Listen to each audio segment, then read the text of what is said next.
Olá, gente, tudo bom? Aqui é a Rafa Fustan. Hoje eu vou trazer para vocês a minha crítica sobre Mamonas Assassinas, o filme. Eu já adianto, para quem acompanha e tudo sabe, que eu ia entrevistá-los, ia ver o filme em primeira mão na CCXP, mas infelizmente eu tive vários contratempos no dia de domingo. Então eu vou agradecer a Cine Assessoria, a todo o convite que fizeram, toda a atenção que me deram. Infelizmente não rolou dessa vez, mas eu fui hoje em cabine e essa cabine foi muito especial porque essa cabine podia levar alguém. Não precisava ser crítico, podia ter um convidado. Às vezes acontece isso, mas geralmente fazem muito com criança, para a gente entender como é que foi a experiência da criança. Mas eles têm feito muitas das vezes também com filmes nacionais, o que eu tenho amado, mas eu nunca tenho conseguido levar ninguém, porque as pessoas que eu conheço estão sempre trabalhando nesse horário em outras funções. Ou seja, não dá para levar marido e tal. Mas hoje, como era Mamonas Assassinas? Mamonas Assassinas parece muito tempo, mas eles duraram 8 meses e tem muito a ver com a minha adolescência. Eu tinha 14, 15, 16 anos depois, 15 para 16, né? Quando eles estouraram no Brasil todo, eu quis ir com a minha mãe. E vai começar uma obra que acho que vai começar um barulho meio chato. Então, eu quis ir com a minha mãe, quis levá-la. Tanto eu quanto meu irmão, na época, a gente dividia quarto e a gente ouvia Mamonas Assassinas o tempo inteiro. Eles estavam sempre presentes em todas os programas televisivos que a gente assistia.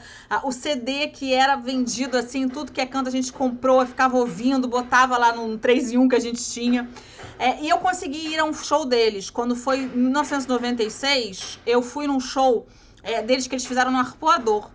E aí, então assim, eu tive essa conexão toda com a história deles. Eu amava, e eu não vou dizer pra vocês que eu fiquei muito mal quando eles morreram, foi um choque muito grande, claro, mas eu não era também dessas fãs, já tinha pouco tempo também de contato, que ficou mega abalada, mas aquilo marcou todos nós, a morte de 5 caras no auge da carreira, e a gente amava escutá-los, e é claro que isso, obviamente, né, traumatizou toda uma geração. Por que eu tô dizendo isso? Hoje na cabine tinham pessoas de diferentes idades. Então tinha gente da minha idade, tinha gente mais velha, jornalistas, né, influenciadores, produtores de conteúdo. E aí eu vejo que esse filme ele é feito para quem? Vamos começar. Se você vai no cinema, paga o ingresso para ver Mamonas Assassinas, quantas pessoas de verdade você acha que viveram aquele tempo e querem recordar, como eu fui? Eu fui já geri de qualquer maneira pelo canal aqui para cobrir para vocês, mas que nem a minha mãe que queria assistir.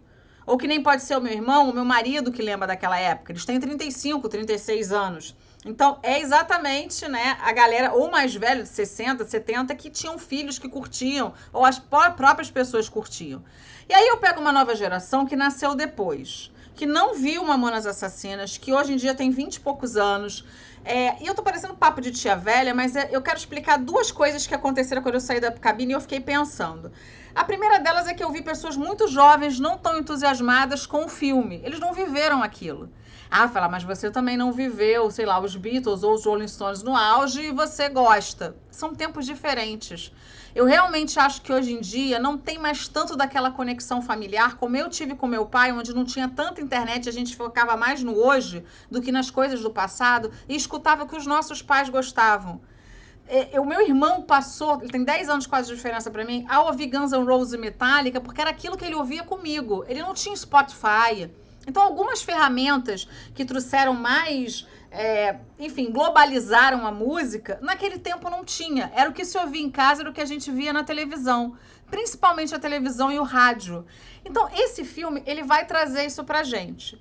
E aí, por que eu vou entrar nesse detalhe? Porque se você for, como foi o Claudinho Bochecha, você entra ali naquela atmosfera já emocionado, você vai ver um filme que pode até não ser perfeito, mas que certamente vai te emocionar em algum momento, te trazer para um bom momento, ou ruim até, lembranças da sua adolescência, da sua infância, ou você já adulto. Quem não viveu aquilo, a década de 90, o ano de 96, a gente tinha uma vidente que ficou famosa por causa deles, a mãe de Ná. Ela previu o acidente deles. Tem coisas no filme que não chegam a ser mostradas. E a história deles, né, desde começando lá em Guarulhos, todos eles eram rapazes extremamente humildes, os pais não tinham como ajudá-los. Eles tinham 4, 5 empregos, faziam vários bicos para chegar onde chegaram. Cada vez mais é mais difícil ver essas histórias, a não ser que tem um ritmo que é o funk, que as pessoas geralmente saem de locais muito, muito humildes, muito comunidades e tal, aqui do Rio de Janeiro, de São Paulo, de qualquer outra periferia bem coisas paulistas, né? Mas enfim, A gente aqui no Rio quase não fala isso. Mas, tá entendendo? Então, assim, é outro mundo, são outros tempos. Então, ir nesse cinema, ouvir aquelas histórias, relembrar algumas coisas, e também referente às namoradas, vamos lá. O filme vai começar mostrando eles, né, ainda anônimos ali em Guarulhos. O Dinho sempre... Aliás, eu tenho que falar aqui, né, gente, sobre os atores que, pra mim, estão espetaculares. Vamos lá para a ficha técnica, antes que eu esqueça. O Dinho é interpretado brilhantemente pelo Rui Brissac. Apesar dele ter um pouco diferente dele, não é igualzinho, ele pegou muito dos trejeitos do Dinho. Ele tá exatamente como o Dinho era, que eu me lembre, tá? Então, assim, e aparecem muitas cenas dele também, do Dinho real, né? Quando tinha gravação e tudo de programa ou shows. A gente tem como Sérgio Reoli, que era o baterista, o Renner Freitas. E o irmão dele, o Samuel Reoli, o Adriano Tunes. Como Júlio Hasek, que era o tecladista, a gente tem o Robson Lima. E o Bento, a gente tem o Beto Inoto. Algum deles acho que é sobrinho de verdade do oficial que era da banda.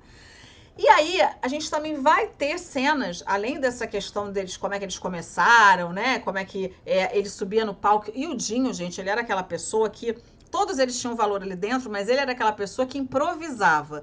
Ele não sabia inglês, ele inventava a letra. E eles queriam, no início, fazer a banda Utopia, que era o primeiro nome do Mamonas, como rock progressivo, que era aquilo que eles escutavam. Eles amavam o Renato Russo. E, de repente, o Rick Bonadio, acho que é o Rick Bonadio que mostra no filme, né? Deixa eu ver aqui. Eu acho que é. Eu acho que é o Rick Bonadio, mas enfim...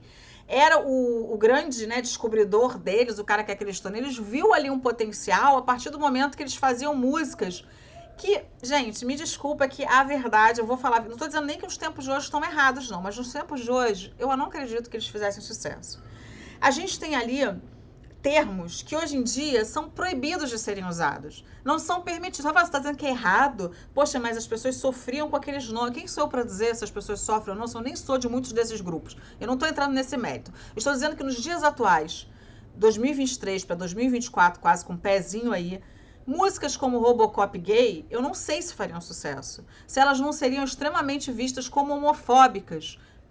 É o tirar sarro que a gente achava engraçado e que, de repente, machucava algumas pessoas. Quantas pessoas que não são hétero, né, que homossexuais, que iam para a escola e escutavam isso e sofriam bullying. Então, aquilo, de repente, é um gatilho para aquela pessoa. E aí, essas questões, no meu tempo, eu falava, meu tempo, eu era velha, mas naquele tempo que eu era adolescente, e que ele é de 71, o Dinho, se eu não me engano, é um pouco mais velho que eu, seja 8 anos mais velho, então, ou seja, já tinha 20 e poucos anos, não era problema, porque isso não era debatido, isso não era trazido. Eu realmente amo os Mamonas Assassinas, adoro as letras deles, mas eu de verdade acredito que hoje em dia, aquele tipo de humor que eles faziam não seria permitido hoje. Teria sempre alguém para cancelar e para dizer, olha, isso aí não funciona assim, isso não pode ser falado assim. Ainda que algumas letras tivessem palavrões, ainda que algumas letras tivessem um duplo sentido, mas muitas delas tinham palavras que hoje em dia a gente não consegue mais fazer graça com aquilo. Aliás, eu acho cada vez mais difícil fazer graça, porque a gente aprendeu a fazer graça com minorias. E a gente percebeu que isso fazia mal para essas minorias. E isso não era falado antes, vocês estão me entendendo? Então, ao mesmo tempo que eu amei assistir tudo aquilo, para mim foi uma recordação incrível. Eu me pergunto o que seria dos Mamonas se eles estivessem vivos até hoje. Certamente eles já teriam se separado, certamente eles já teriam tido que se reinventar. Porque aquelas músicas talvez não tivessem mais o poder que elas tinham naqueles tempos que não se pensava nessas coisas. Bom, referente aos relacionamentos, eu lembro muito daquela época porque eu assinava a revista Capricho. Acho que todo adolescente daquela época assinava. E era uma paixão muito grande. E a namorada do Dinho era uma moça lindíssima. Era não, porque ela ainda está viva. Eu fui pegar uma reportagem dizendo que tanto ela, aquela Varélia Zopelo, né? Ela foi capa da revista e tal, naquele ano. Várias vezes ela capa de tudo que é revista. Ela estava com ele quando aconteceu isso. Ela era noiva dele já há um tempinho. E a gente tinha outra que até teve um livro que ela escreveu, que o nome dela era Mirella Zaccanini. E eu me perguntei, porque nesse filme ele tem duas namoradas. Uma que ele começa antes da fama e que ele trai. E essa namorada, acho que é Cláudia o nome dela. No filme acho que é Cláudia, né? Deixa eu ver aqui se é Cláudia. É Cláudia, que é a Jéssica Cores, né? Cores.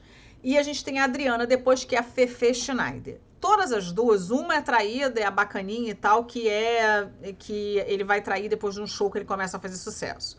A outra é a que tenta tirá-lo junto com o pai da banda, diz que ele tem ali luz própria e que ele tem que fazer carreira solo. O que ele vai ali ter uma conversa com o empresário, né? A gente sabe que ele nunca se separou da banda. Mas essas duas personagens, elas não existem, na verdade. Porque tanto a Valéria quanto a Mirella, elas não fizeram isso.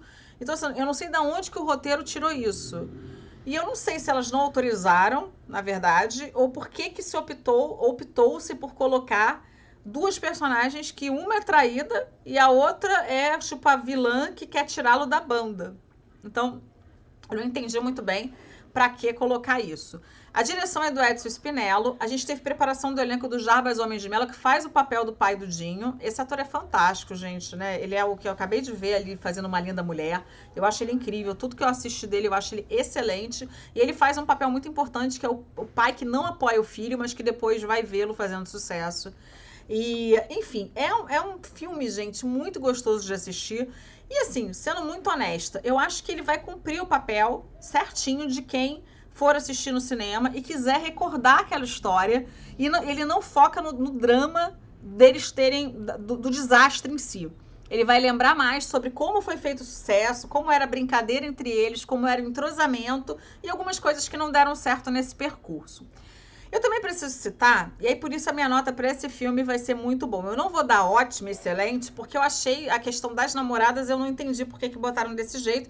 Que pra mim, que era uma fã da época, pra mim era muito importante, porque muita gente criticou a Mirella por ter escrito um livro quando ele estava famoso, mas ela ficou com ele 5 anos antes dele ser famoso, e aí eu nem lembro por que eles acabaram.